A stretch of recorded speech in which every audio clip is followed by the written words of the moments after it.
Saludos cordiales. En esta oportunidad vamos a tratar sobre infecciones quirúrgicas. Remontándonos un poco en el pasado, quiero contarles un antecedente que me pareció bastante llamativo, y es que nosotros asumimos que el tratamiento de la infección es parte integral de nuestra práctica quirúrgica diaria. Sin embargo, todo el conocimiento actual fue producto de una evolución que ha llevado años, décadas o siglos. Y les cuento que interesantes observaciones sobre este tema se habían hecho ya en el siglo XIX. Entre ellas, resalta para mí esta historia de Semmelweis, un médico. Este médico había sufrido una pérdida bastante triste. Su amigo había fallecido por una infección incontrolable después de arañarse con un cuchillo durante la necropsia de una mujer que murió de lo que ellos denominaban entonces fiebre puerperal. Entonces esto lo llevó a observar que las alteraciones patológicas que había sufrido su amigo eran idénticas a las de la mujer que había fallecido por este diagnóstico. Entonces él se planteó la hipótesis de que la fiebre puerperal se debía al material pútrido transmitido de pacientes que morían de esta enfermedad al transportarse en los dedos de los estudiantes de medicina y de los médicos que muchas veces pasaban del cuarto de las necropsias a las salas a atender a los pacientes. Impulsado entonces por el entusiasmo, él colocó una nota en la puerta de la sala en la que solicitaba que todos los que proporcionaban cuidados se lavaran las manos minuciosamente con agua clorada, antes de entrar al área en contacto con los pacientes. O sea, esto después, específicamente después de realizar sus prácticas de necropsia. Y él había observado que con esta simple medida se redujo la mortalidad por fiebre puerperal a apenas 1,5%. En aquellos años publicó su trabajo sobre fiebre puerperal basado en registros de su propia práctica. Sin embargo, las autoridades de la época no aceptaron sus ideas, como suele pasar muchas veces. Y cada vez más frustrado por la indiferencia de sus colegas, entonces comenzó a escribir cartas abiertas a obstetras reconocidos en Europa y fue internado posteriormente en un hospital para enfermos mentales por la preocupación de que estuviera perdiendo la razón. Imagínense. Murió poco después y sus logros fueron reconocidos después de la descripción de Pasteur sobre la teoría de los gérmenes de la enfermedad, o sea, mucho después. Es interesante cómo lo que nosotros asumimos como dijimos, como parte integral de nuestra práctica cotidiana, realmente ha sido producto de una larga evolución con múltiples accidentes como este que les acabo de comentar. Y bueno, ahora sí vamos a empezar a hablar del tema que nos corresponde tratar en esta oportunidad. ¿Y a qué llamamos sitio quirúrgico? Pues al lugar anatómico que involucra la intervención quirúrgica o la cirugía y va en superficie desde la incisión en la piel y en profundidad hasta el órgano y los tejidos vecinos donde se efectúa dicha cirugía. Entonces, la herida o el sitio quirúrgico puede ser dividido en tres compartimientos, dos incisionales que a su vez se pueden subdividir en superficial y profundo, y luego está la zona de órganos y cavidades. La incisión superficial comprende la piel y el tejido celular subcutáneo, y la profunda comprende la aponeurosis y el plano muscular, mientras que la zona de órganos y cavidades abarca cualquier sitio anatómico distinto del incisional citado previamente que haya sido abierto o manipulado durante la cirugía. La infección puede producirse entonces en alguno de estos compartimientos citados, pero también en combinaciones de compartimientos.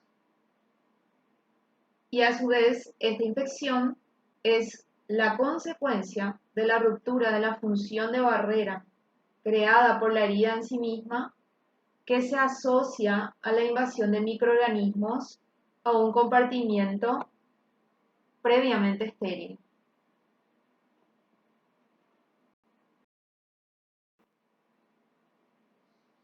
Los microorganismos que contaminan la herida quirúrgica o el sitio quirúrgico son los que pueden provocar la infección de estos lugares.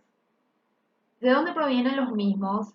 Pues de la superficie externa del mismo huésped, constituida por piel y mucosas, donde se efectúa esta herida, también de la microflora autóctona de la víscera abordada en la cirugía, pero sabemos también que puede haber una contaminación exógena proveniente del ambiente o del personal quirúrgico debido a una ruptura de la técnica quirúrgica aséptica, de lo que ya se ha hablado en clases anteriores, ¿verdad?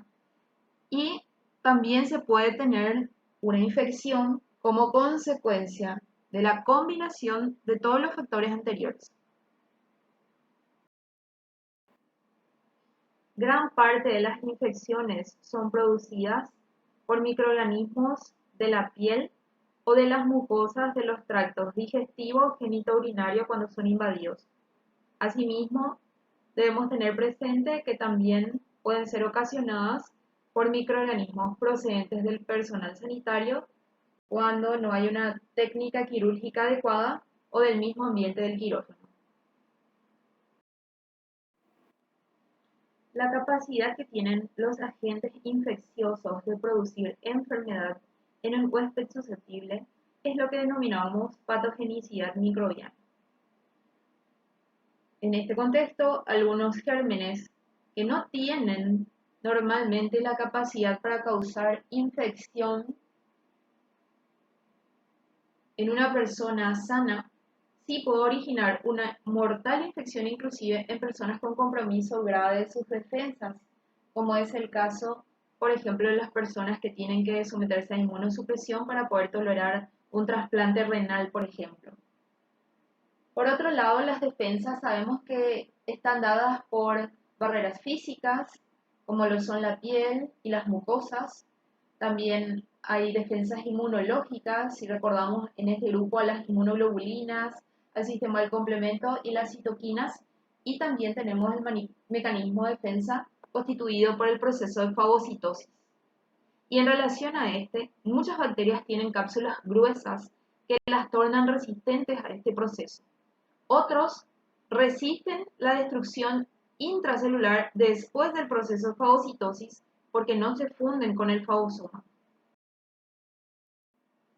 También existen gérmenes que resisten con éxito la digestión por las enzimas lisosomales y otros que elaboran endo o exotoxinas, muchas de las cuales son enzimas que lesionan y destruyen las células o alteran el metabolismo, y otras inclusive más especializadas producen neurotoxinas que alteran la transmisión neural normal, es decir, que tienen tropismo sobre el sistema nervioso central. Entre los mecanismos de defensa del huésped resaltan las barreras defensivas constituidas por la piel, las mucosas y planos epiteliales de varios órganos, como el árbol traqueobronquial, tubo digestivo, ojo, nasofaringe, cavidad bucal, esófago y vías genitourinarias. En el caso de la piel, sectores especializados como la piel que recubre manos y pies son especialmente gruesas y resistentes. Además, a nivel de la piel, encontramos a las glándulas sebáceas que secretan componentes químicos que mantienen bajo el pH, provocando un freno a la invasión bacteriana. Por otro lado, tenemos secreción mucosa y glándulas especializadas dentro de los bronquios y el intestino, proveyendo un plano mucoso que representa una barrera a la invasión de estas bacterias. En el tracto respiratorio, además, tenemos la función ciliar que elimina los microbios que son atrapados en ese plano mucoso. Y en el tracto digestivo, el pH gástrico es bajo y además tenemos el peristaltismo intestinal. Y juntos, estos mecanismos sinérgicamente previenen la adherencia bacteriana y la invasión a este nivel.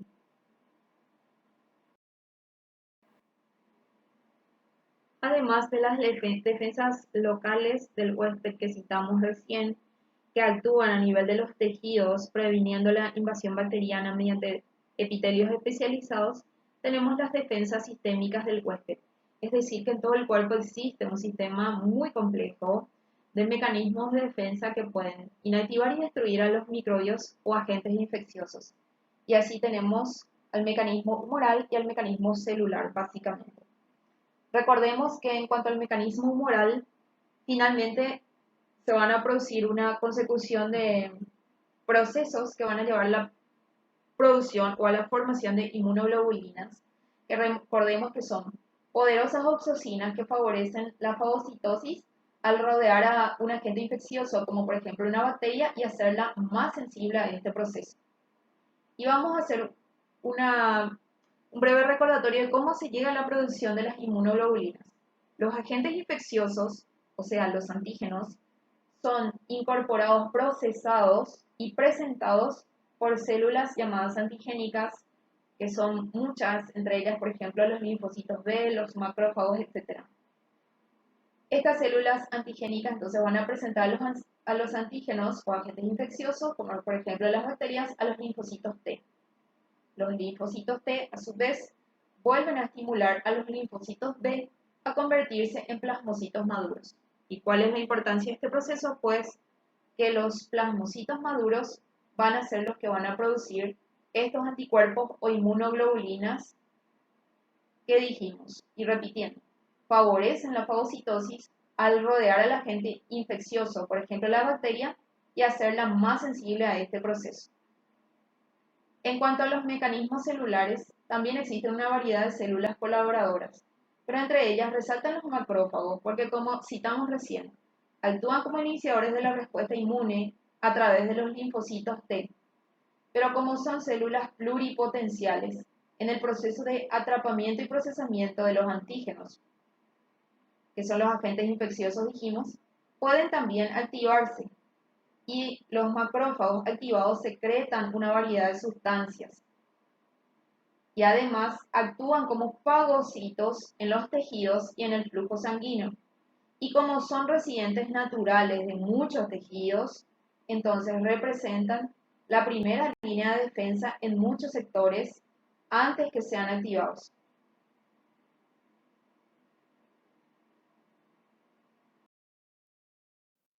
Las defensas del huésped se pueden alterar por factores exógenos y endógenos. Con respecto a los factores exógenos, tiene importancia la duración de la intervención quirúrgica, la duración de la hospitalización, el preoperatorio. Se ha visto, por ejemplo, que el rasurado prequirúrgico incrementa la infección aproximadamente en 100 veces cuando se lo compara con el corte de vello con tijera simplemente. Y en cuanto al equipo quirúrgico, el momento durante la operación en que se produce la mayor ruptura de la técnica séptica es cuando el equipo se coloca la ropa estéril y los guantes y cuando se procede a disponer las compresas para enmarcar el campo quirúrgico.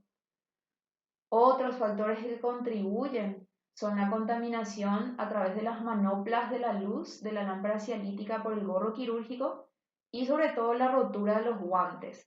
Y a mayor tiempo quirúrgico, mayor posibilidad de que se produzca rotura de los guantes. También aumenta la posibilidad de infección de sitio quirúrgico cuando se realizan procedimientos de urgencias, y otro factor es la contaminación por el aire. En cuanto a los factores endógenos, se ha observado alteraciones de las defensas del huésped en enfermedades como leucemia, diabetes mellitus, uremia, recién nacidos prematuros, traumas, quemados, pacientes con cáncer avanzado, añosos, obesos, desnutridos y pacientes con enfermedades con inmunodeficiencia e inmunosupresión. Por lo que cuando vamos o cuando se va a efectuar una cirugía en un paciente con estas enfermedades, se deben tomar todas las precauciones posibles para evitar una infección de sitio quirúrgico. Y entre ellas resalta la compensación de la patología de base, es decir, la corrección y el control de esa enfermedad, y únicamente vamos a lograr esto con la ayuda de los especialistas pertinentes, por lo que la atención interdisciplinaria es imprescindible en estos casos. En cuanto al ambiente local, los factores ambientales también actúan impidiendo que las defensas sistémicas sean totalmente eficaces en el caso de la presencia, por ejemplo, de tejido desvitalizado que debe ser desbridado o cuerpo extraño que debe ser retirado. Esto es especialmente frecuente en las heridas traumáticas, por ejemplo. Y por otro lado, las acumulaciones de líquido y el edema impiden también la fagocitosis. En el caso de las enfermedades vasculares periféricas, se produce infección a nivel de los tejidos blandos al evitar que la sangre y las defensas lleguen al sitio de la contaminación. Todas estas consideraciones ambientales lo que hacen es impedir que las células fagocitosas actúen con eficacia al disminuir la presión de oxígeno del tejido. De esa forma se inhibe la función de las células fagocitosas y se promueve el crecimiento de los anaerobios. También existen medidas preoperatorias importantes que debemos tener en cuenta siempre para disminuir el riesgo de infección. Se realiza, por ejemplo, preparación intestinal cuando se va a realizar una cirugía en la que se va a abordar, por ejemplo, el colon. Por otro lado, se realiza limpieza de la piel antes de la cirugía, para lo cual se utiliza un jabón antiséptico. Y como ya dijimos antes, se evita el rasurado prequirúrgico debido a que esto aumenta en 100 veces el riesgo de la infección de sitio quirúrgico, por lo que es ideal efectuar el corte de vello si es necesario con tijeras y 1 hora antes de la cirugía. Se realiza también desinfección de la piel al momento de confeccionar el campo quirúrgico con una solución antiséptica como iod solución o clorexidina, y por supuesto se enmarca el campo quirúrgico utilizando cubiertas asépticas, compresas estériles. En cuanto a los factores de riesgo ambientales, obviamente interfieren en la higiene pobre del quirófano, eso debe absolutamente evitarse. El control o la falta de control, mejor dicho, la humedad y el calor, la arquitectura de la sala de operaciones, de lo que ya se habló en otra clase. Y en cuanto al aire acondicionado, se ha visto que existe una relación proporcional de la hipotermia con la infección de sitio quirúrgico, por lo que es muy importante mantener la normotermia del paciente. En cuanto a la técnica quirúrgica, esta es una determinante muy importante de la infección quirúrgica, tanto para prevenirla cuando se realiza correctamente o cuando existe ruptura de alguna técnica aséptica para aumentar la probabilidad de la misma. Algunas maniobras por las cuales los cirujanos pueden disminuir la posibilidad de una infección postoperatoria son las siguientes. Se debe manipular de forma delicada los tejidos porque son muy nobles. La incisión debe ser de un tamaño apropiado. La extirpación del tejido desvitalizado o el desbridamiento es imprescindible. Se debe usar moderadamente el cauterio, debido a que si se utiliza más de lo debido, puede producir isquemias o desvitalizar los tejidos, y si se desvitalizan posteriormente se pueden formar escaras, y cuando estas escaras se desprenden se puede producir, por ejemplo, una peritonitis en el caso del intestino. Debemos evitar anastomosis intestinales bajo tensión debido a que aumenta el riesgo de fístulas o dehiscencias. Con la extravasación del contenido intestinal a la cavidad peritoneal, es muy importante también el uso apropiado de los drenes y de los antibióticos. Se debe evitar asimismo la contaminación del campo operatorio, como ya hablamos antes, y evitar un tiempo quirúrgico prolongado innecesario. Otros factores son las operaciones recurrentes, la cantidad de sangrado. A mayor sangrado y mayor producción de hematomas, mayor riesgo. La cantidad del tejido dañado o el mal manejo de los tejidos también aumenta la probabilidad de infección. Cuando el tiempo quirúrgico se prolonga, ya sea por inexpertise o por movimientos repetitivos, obviamente a mayor tiempo de isquemia, mayor riesgo de infección también. Y pobre control de la extensión de la contaminación en el caso de que exista, la cantidad de suturas utilizadas y los cuerpos extraños, esto especialmente en las heridas traumáticas, los cuerpos extraños deben retirarse. Y otro factor es el escaso conocimiento en la realización correcta de la profilaxis antibiótica, lo cual es muy importante. Y la presencia de técnicas invasivas para monitoreo o administración de medicamentos también aumenta el riesgo de infección. Es decir, a mayor número de catéteres hay mayor riesgo de infección. Y la desnutrición también es un factor muy importante debido a que a mayor desnutrición vamos a tener un aumento proporcional de riesgo de dehiscencia, por ejemplo, de las anastomosis, con riesgo de extravasación del contenido de la cavidad, contaminación e infección de sitio quirúrgico. Lo otro que es muy importante, decíamos, es el control de los hematomas y los seromas, y también el control de los llamados espacios muertos, que son vacíos que se dejan entre un plano y otro al momento del cierre de la pared abdominal, por ejemplo. Pues estos factores favorecen el crecimiento de las bacterias e impiden también la liberación de las células fagocíticas.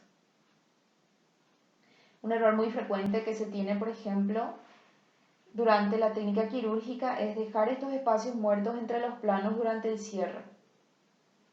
Cuando se dejan estos espacios, estos conforman lo que potencialmente llamamos una cavidad contaminada con alto riesgo de infección, por lo que si no es posible la obliteración total entre los planos durante el cierre, se debe utilizar entonces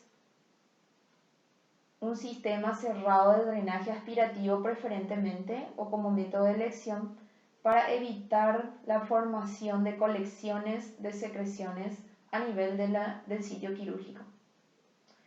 Es preferible un drenaje aspirativo cerrado, es decir, un sistema cerrado, antes que dejar un drenaje abierto, pues este incrementa el riesgo de la infección.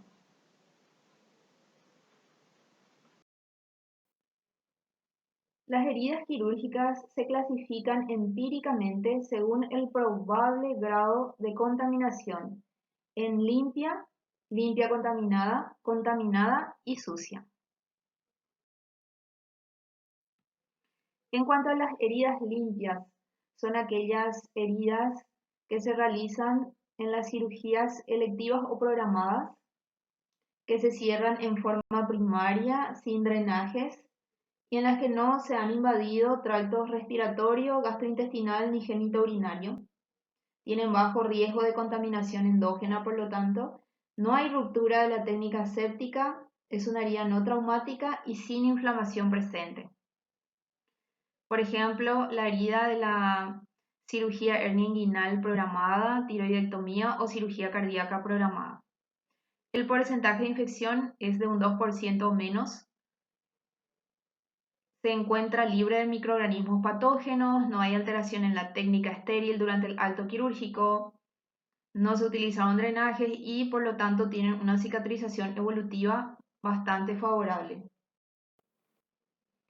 Las heridas limpias contaminadas se presentan en cirugías no traumáticas, pero en las que ya existe contacto con mucosas de los aparatos digestivo, respiratorio o genitourinario, con mínima contaminación, mínimos errores en la técnica séptica, sin evidencias de inflamación o infección en los tejidos que se involucran y el porcentaje de infección asciende de 4 a 10%.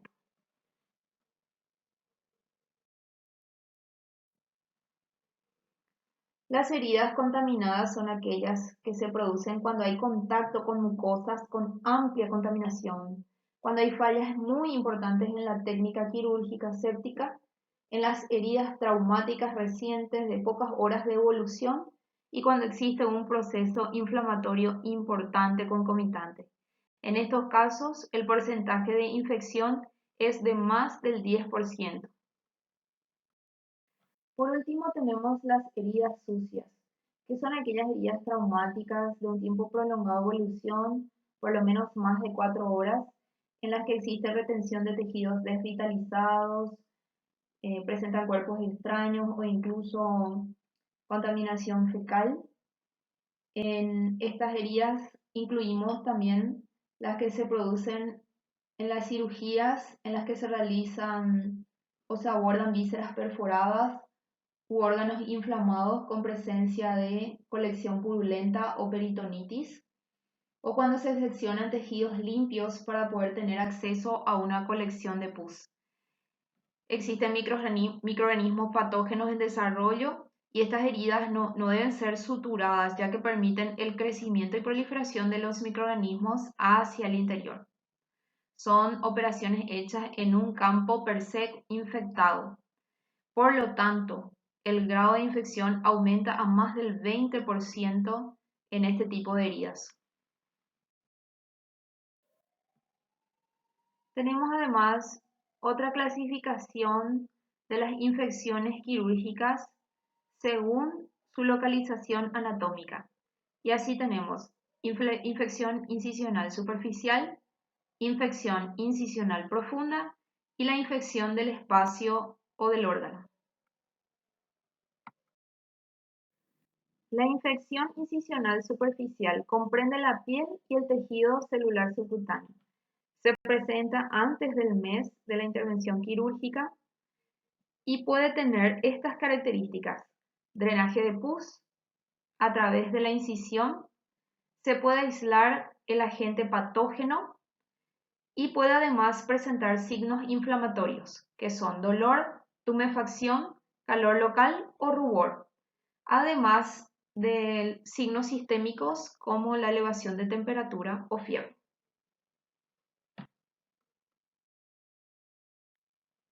La infección incisional profunda involucra fascia y músculo. Se presenta en los 30 días a un año posteriores al acto quirúrgico, principalmente en pacientes sometidos a colocación de un implante. Puede presentar estas características: drenaje purulento de la incisión profunda, fiebre de más de 38 grados centígrados y dolor localizado. Infección del espacio del órgano. En este caso se afecta un sitio anatómico diferente de la incisión, pero que fue manipulado durante el acto quirúrgico y ocurre dentro del mes. Presenta cualquiera de las siguientes características: salida de pus a través de un drenaje localizado en la herida en el espacio del órgano, síntomas clínicos de infección o la presencia de una colección de pus u otro signo de infección. ¿Y cómo vamos a prevenir estas infecciones quirúrgicas? Y hablando del tiempo preoperatorio, debemos recordar lo que habíamos dicho: la compensación de la patología de base del paciente es imprescindible, para lo cual se requiere una atención interdisciplinaria. Esto es obligatorio cuando es una cirugía programada. Sin embargo, se hace difícil cuando la vida está en riesgo y se va a hacer un abordaje de urgencia. Sin embargo, siempre se debe compensar todo lo que sea posible en esas circunstancias. Se debe realizar profilaxis antibiótica según protocolo. Se debe preparar la piel del paciente, como habíamos dicho, eliminando el vello en el sitio de la incisión con la utilización de tijeras, evitando el rasurado. Se debe utilizar ropa quirúrgica también para el paciente, que obviamente debe estar limpia. Se debe desinfectar el sitio de la incisión utilizando soluciones antisépticas. El ambiente quirúrgico debe ser adecuado, como ya se habló también de eso. Y en cuanto a los cuidados operatorios, entre todos los actos que se pueden realizar, resalta en este caso el seguimiento de la herida operatoria. Y por supuesto, la realización de la técnica quirúrgica adecuada que ya describimos anteriormente. Un ejemplo de una infección incisional superficial es la celulitis. Se trata de una infección diseminante de piel y tejido celular subcutáneo. La etiología o los gérmenes que están involucrados son los estreptococos y estafilococos. Factores predisponentes para esta infección son la diabetes, la enfermedad vascular periférica, la obesidad y la malnutrición. ¿Cómo podemos detectar una celulitis? Cuando el paciente presenta dolor, hipersensibilidad, edema, eritema local, palidez gradual de la región del eritema. Y a nivel sistémico, cuando presenta fiebre con escalofríos, malestar y toxicidad. A medida que la infección avanza, los ganglios se infartan y se vuelven muy dolorosos. Otro ejemplo de infección incisional superficial es la linfangitis. Es una inflamación de los conductos linfáticos en los tejidos subcutáneos y se presenta por estrías rojas visibles. Las bacterias pueden llegar en estos casos a los ganglios linfáticos y producir entonces una linfadenitis. Los síntomas que presentan en este caso los pacientes a nivel local son rubor, calor y dolor, y se trata con antibióticos. En esta categoría tenemos también a los flemones y abscesos. Los flemones son infecciones complejas que contienen poca pus, pero mucho edema. Se diseminan a lo largo de los planos de grasa y por necrosis contigua también a lo largo de la piel. Los abscesos son en general una acumulación localizada de pus en una cavidad que se forma por la desintegración de los tejidos circundantes. Produce fiebre e inflamación dolorosa local.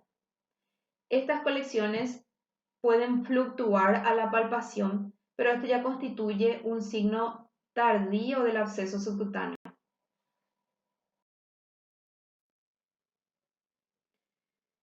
En cuanto a la infección incisional profunda, encontramos a las infecciones necrosantes de los tejidos blandos. Estas infecciones de tejidos blandos que originan necrosis tisular son menos comunes que otras formas de infección de estos tejidos, pero son a su vez más graves debido a que tienen una propensión a destruir ampliamente los tejidos y por lo tanto su mortalidad es más elevada. La nomenclatura o la forma de denominación de estas infecciones necrosantes de tejidos blandos es relativamente confusa, pues se basan en los tejidos afectados, en los microorganismos causales y así tenemos comúnmente términos utilizados como fascitis necrosante, gangrena estreptocócica, gangrena gaseosa, gangrena por sinergia bacteriana, mionecrosis clostridial o la famosa gangrena de Fournier.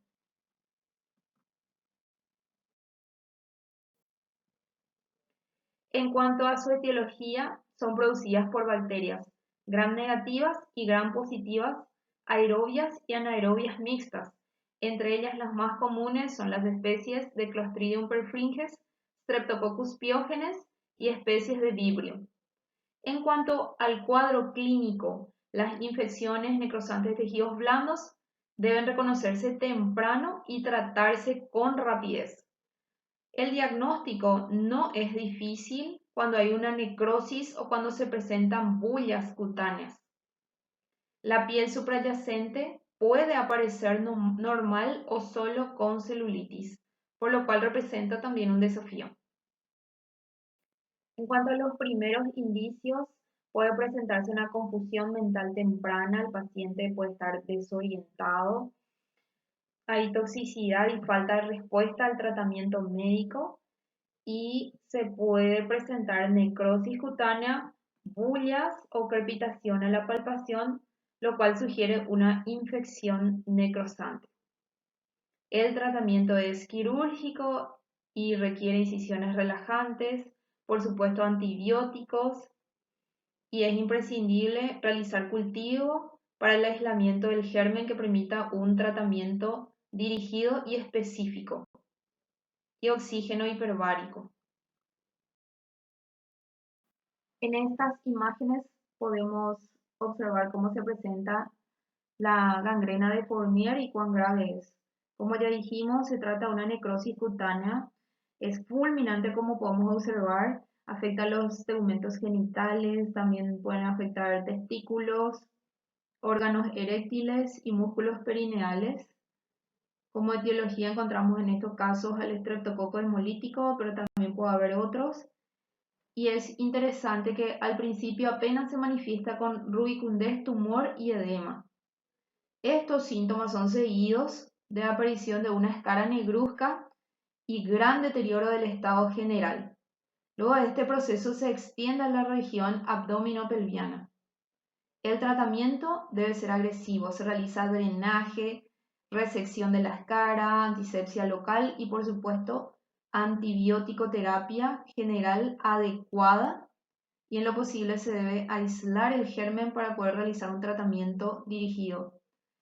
Estos pacientes en general requieren internación en unidades de terapia intensiva y la cirugía es principalmente con intención reparadora. Son procesos con elevadísima mortalidad que pueden llegar incluso al 50%. En este apartado mencionamos también la discencia de heridas abdominales y la consecuente visceración, que consiste en el proceso de rotura parcial o total de cualquiera de las capas de la herida quirúrgica. La visceración es la protrusión ya de la víscera o de las vísceras abdominales después de la rotura de todas las capas de la pared abdominal. Existen factores generales de riesgo para este proceso. Uno de ellos es la edad, porque afecta al 5% de los pacientes que tienen más de 60 años y sin embargo es muy poco frecuente en pacientes jóvenes de menos de 30 años. También aumenta la frecuencia en proporción a las comorbilidades del paciente. Es más frecuente en pacientes diabéticos, con uremia, inmunosuprimidos, pacientes con ictericia, cáncer, abscesos y en aquellos que reciben corticoides. Además, existen factores locales de riesgo como el cierre inadecuado y para evitarlo, las capas aponeuróticas deben ser aproximadas y cerradas adecuadamente. Se debe practicar una incisión amplia, evitar la desvitalización de los bordes aponeuróticos, colocar y atar correctamente las suturas y elegir un material de sutura apropiado. El otro factor local es la presión intraabdominal. Debemos recordar que en toda operación abdominal, debido a la manipulación, hay un grado mínimo de íleo posoperatorio al menos. A esto se asocia el aumento de presión intraabdominal que puede tener per se el paciente debido a alguna patología de base, como por ejemplo en las enfermedades pulmonares obstructivas crónicas, obstrucción, obesidad, cirrosis, etc. El otro factor que contribuye de manera importante a la discencia de las heridas es la deficiente curación de las mismas. Y la infección se ha visto que está asociada en más del 50% de las heridas discentes. También la presencia de drenes y hematomas pues retrasan la curación. La discencia se observa generalmente entre el quinto y octavo día del posoperatorio. El primer signo de discencia lo constituye la liberación del líquido serosanguinolento. En la discencia con evisceración se debe reinternar al paciente, se cubre transitoriamente con apósitos húmedos las vísceras exteriorizadas y se lleva de vuelta al paciente a quirófano. Con anestesia general o regional, previa asepsia, se debe reintroducir toda porción expuesta de intestino epiplomo. Por otro lado, podemos tener el caso de dehiscencia sin evisceración. En estos casos se trata mejor curando la herida en forma rápida y electiva. Por último, tenemos la infección del espacio u órgano. Son infecciones que abarcan ya cavidades corporales, como en el caso de la peritonitis. Hablamos de una infección dentro de la cavidad peritoneal y el tratamiento es de soporte quirúrgico, como vemos en la fotografía de arriba, además de la antibiótico terapia. Existen otros casos como los que constituyen los abscesos, que son colecciones localizadas de pus en una cavidad neoformada, como lo que observamos en la imagen tomográfica. En este caso tenemos una tomografía con doble contraste abdominal de corte transversal en este caso, en la que observamos una gran colección en el lóbulo hepático derecho. En la imagen de la derecha podemos observar cómo se está realizando un drenaje del mismo a través de un catéter inserto en la colección, cómo se coloca el catéter allí con técnica de Seldinger bajo guía radiológica. Se puede hacer el aspirado del líquido purulento como observamos en la imagen, como se está desechando desde la jeringa en la riñonera, o también se puede conectar este catéter a un sistema cerrado para que vaya drenando con el correr de los días. Este tratamiento, por supuesto, se acompaña también de antibiótico terapia. Y bueno, hasta aquí entonces la clase de infección de sitio quirúrgico. Ojalá les sea de provecho y estudien mucho, como siempre.